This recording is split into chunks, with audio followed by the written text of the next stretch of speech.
അയ്യപ്പേട്ട, യോഗേഷ് ഗുപ്ത അദ്ദേഹം കേരളം വിടുന്നു എന്ന് പറയുന്നു. അപ്പൊ അദ്ദേഹത്തിന് കേന്ദ്ര ഡെപ്യൂട്ടേഷനിലേക്ക് പോകാൻ കഴിയുന്ന ഒരു ഉദ്യോഗസ്ഥനാണ്. അപ്പൊ CBIയിലേക്ക് പോകാനായാലും EDയിലേക്ക് പോകാനായാലും അദ്ദേഹത്തിന് സേവനം അനുഷ്ഠിക്കാൻ കഴിയും, എലിജിബിളായ ഉദ്യോഗസ്ഥൻ. അതെ. അപ്പോ ഞാൻ ചോദിക്കുന്നത്, അത്തരത്തിൽ പോയിട്ടുണ്ടെങ്കിൽ പിണറായിയുടെ ചീട്ട് കീറില്ലേ? ശരിക്കും ഒരു സത്യം പറഞ്ഞാല് ഈ തീരുമാനം ഇരിക്കുന്ന യോഗേഷ് ഗുപ്തയുടെ കയ്യിൽ തന്നെയാണ്.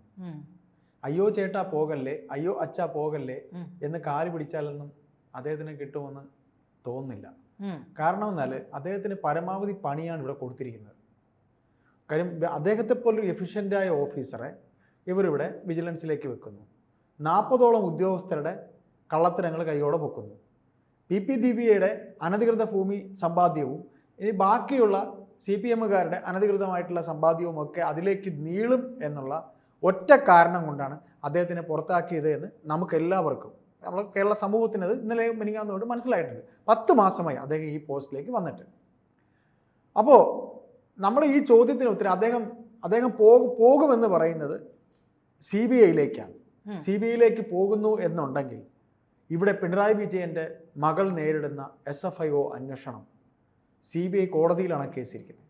അപ്പോൾ CBI അന്വേഷണം കഴിഞ്ഞ അന്വേഷണ റിപ്പോർട്ട് ആയിരിക്കില്ലേ കോടതിയിലേക്ക് കൊടുക്കുക, അല്ലേ? അപ്പോൾ അത്തരത്തിൽ ഈ സർക്കാരിൻ്റെ നിരവധി കാര്യങ്ങൾ, CBI അന്വേഷണം നേരിടുന്ന മുഖ്യമന്ത്രിയുടെ മകളും മുഖ്യമന്ത്രിയുടെ കുടുംബവും, പിന്നീട് സർക്കാരിനെ വെട്ടിലാക്കുന്ന കരുവന്നൂർ ബാങ്കിൻ്റെ വിഷയവും ഇപ്പോൾ ED അന്വേഷണം നടക്കുകയാണ്. EDയും CBIയും തമ്മിൽ വലിയ വ്യത്യാസമൊന്നുമില്ല. അദ്ദേഹം ഒന്നീ EDയിലോട്ട് പോകാം, അല്ലെങ്കിൽ CBIയിലോട്ട് പോകാം.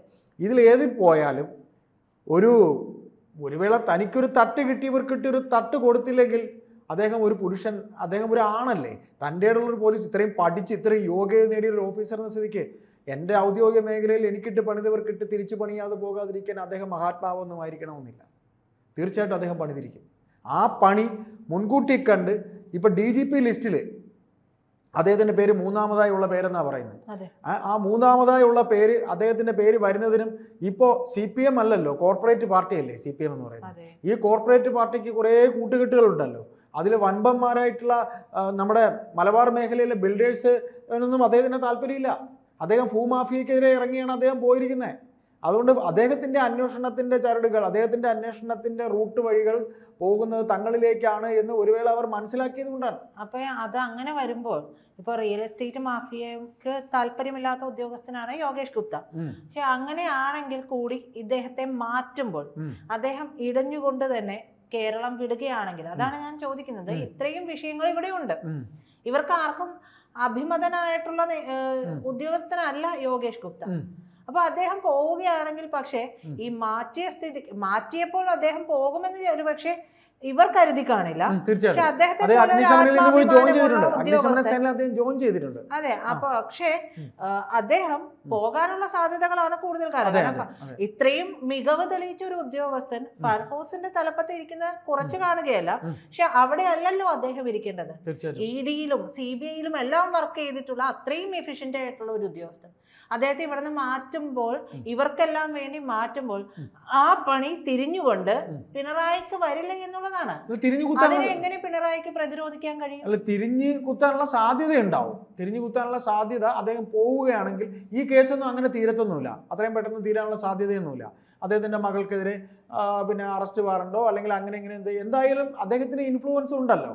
അദ്ദേഹം, ഇത് നമ്മൾ പറയുന്നൊരു ഉദ്യോഗസ്ഥന്റെ കാര്യമാണ്. ഉദ്യോഗസ്ഥൻ എന്ന രീതിയിൽ അദ്ദേഹം നിറവേറ്റുമ്പോൾ ബൈ പൊളിറ്റിക്കലി ഇദ്ദേഹത്തിന് കുറെ ബന്ധങ്ങളുണ്ടല്ലോ. നമ്മൾ പറഞ്ഞിട്ടുണ്ട്, പ്രധാനമന്ത്രിയുടെ ഓഫീസുമായി ബന്ധമുള്ള RSS ഉപജാപ വൃന്ദങ്ങളുമായിട്ടൊക്കെ അദ്ദേഹത്തിന് ബന്ധമുണ്ടല്ലോ. ആ ബന്ധങ്ങളിലൂടെ അദ്ദേഹം ചിലപ്പോൾ കളിക്കുമായിരിക്കും. പക്ഷേ അദ്ദേഹത്തിന് ഇവിടെ തളച്ചിടാൻ ശ്രമിക്കുമ്പോൾ അദ്ദേഹത്തിന് പിന്നെ DGP ആയി കൊടുക്കണം എന്നത്. കാര്യം ദർവേഷ് സാഹിബ് പോകുന്നത് ജൂൺ 30 വരെയാണ്. ജൂൺ 30 കഴിഞ്ഞ് ഈ പറയുന്ന രീതിയിൽ അദ്ദേഹത്തിന് ഇവിടെ തളച്ചിടാൻ ഇവർ ശ്രമിക്കുകയാണ് എന്നുണ്ടെങ്കിൽ ആ ശ്രമം വിജയിക്കാനും സർക്കാരിന് കഴിയില്ല. കാര്യം മറുവശത്ത് മറ്റ് ഭൂമാഫിയരെ ഇവർക്ക് വേണ്ടപ്പെട്ട ആൾക്കാരുണ്ട്, CPMന്റെ ഉന്നതങ്ങളിലെ നേതാക്കളുണ്ട്. ഇദ്ദേഹത്തിന് ഇവിടെ വെക്കാനും പറ്റില്ല. അങ്ങനെ വരുമ്പോൾ സർക്കാർ ത്രിശങ്കുവിൽ തന്നെ ആകാനാണ് ഈ വിഷയത്തിൽ ഉള്ളത്. നമുക്ക് ഒന്നുകൂടി ഇതിൽ പറഞ്ഞു വയ്ക്കാം. വിജിലൻസ് തലപ്പത്ത് നിന്ന് ഇദ്ദേഹത്തിന് മാറ്റുമ്പോൾ അവർ കണ്ടെത്തിയിരിക്കുന്ന ആൾ മനോജ് എബ്രഹാമാണ്. മനോജ് എബ്രഹാം എന്ന ഉദ്യോഗസ്ഥൻ എന്ന് പറഞ്ഞാൽ അവർക്ക് ഏറ്റവും വേണ്ടപ്പെട്ട ആളാണ്. അപ്പോൾ നമുക്കിതിൽ പറയാനുള്ളത്, മനോജ് എബ്രഹാമിനെ വിജിലൻസിലേക്ക് തിരിച്ചു കൊണ്ടുവരുന്നു. മനോജ് എബ്രഹാമിനെ തിരിച്ചു കൊണ്ടുവരുമ്പോൾ പിന്നെ അജിത് കുമാറിനേക്കാൾ കഴിഞ്ഞ് നമ്മൾ സംസാരിച്ചു പറഞ്ഞ അജിത് കുമാറിന് ക്ലീൻ ചീറ്റ് കൊടുത്തുവെന്ന്. അപ്പോൾ അജിത് കുമാറിനേക്കാളും സർക്കാരിൻ്റെ താല്പര്യം മനോജ് എബ്രഹാം തന്നെയാണ്. അപ്പോൾ മനോജ് എബ്രഹാമിനെ വിജിലൻസിൽ കൊണ്ടുവയ്ക്കുന്നു. ഇദ്ദേഹത്തിനെ വിജിലൻസിൽ നിന്ന് മാറ്റി 10 മാസം വരെ അദ്ദേഹം ജോലി ചെയ്ത് അദ്ദേഹത്തിനെ പെട്ടെന്ന് എടുത്ത് മാറ്റിയിട്ട് അഗ്നിശമന സേനയെ കൊടുക്കുന്നു. അഗ്നിശമന സേനയിൽ ഉണ്ടായിരുന്ന മനോജ് എബ്രഹാമിനെ തിരിച്ച് വിജിലൻസിൽ കൊണ്ടുവരുന്നു. അപ്പോൾ ഒരു ട്രിപ്പ് പീസ് കളി പോലെയാണ് ഇതിപ്പോൾ. സർക്കാർ ഈ അവസരത്തിൽ ഇത്തരത്തിൽ IPS ഉദ്യോഗസ്ഥരെ എന്തിനാണ് സൂചിപ്പിച്ച് നിർത്തുന്നത് എന്ന് ചോദിച്ചു കഴിഞ്ഞാൽ ഒരു തിരഞ്ഞെടുപ്പ് വരികയാണ്.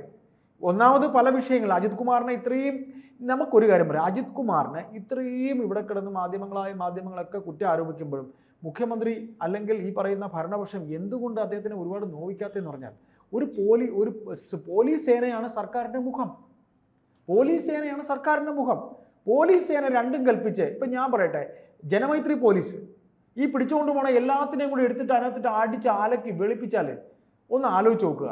ഒരു കേസും ഇല്ലാതെ പോണതായിരിക്കാം. അടിച്ചാലക്കി വെളുപ്പിച്ചാൽ പോലീസിനെതിരെ ജനം തിരിയൂലേ? ജനം പറയും ദാ അങ്ങേര് ഭരിച്ചതാ എടുത്ത് അടിച്ച്. അങ്ങനെയുള്ള സംഭവങ്ങളൊക്കെ നിരവധി ഉണ്ട് ഇവിടെ. അപ്പോൾ അങ്ങനെ നാം ഇവിടെ പറയുമ്പോൾ ഇത്തരത്തിൽ അജിത് കുമാറിനെ സംരക്ഷിക്കുകയും പിന്നെ മനോജ് എബ്രഹാമിനെ അദ്ദേഹത്തിന് വേണ്ട വിജിലൻസിലേക്ക് അദ്ദേഹത്തിനെ കൊണ്ടുവയ്ക്കുകയും യോഗേഷ് ഗുപ്തയെ സംരക്ഷിച്ച് നിർത്തും. നമ്മുടെ വിഷയം യോഗേഷ് ഗുപ്തയാണ്. യോഗേഷ് ഗുപ്തയെ അവരുടെ മൂന്നാമത്തെ പേരായി ഇവർ കണ്ടിരുന്നതാണ്.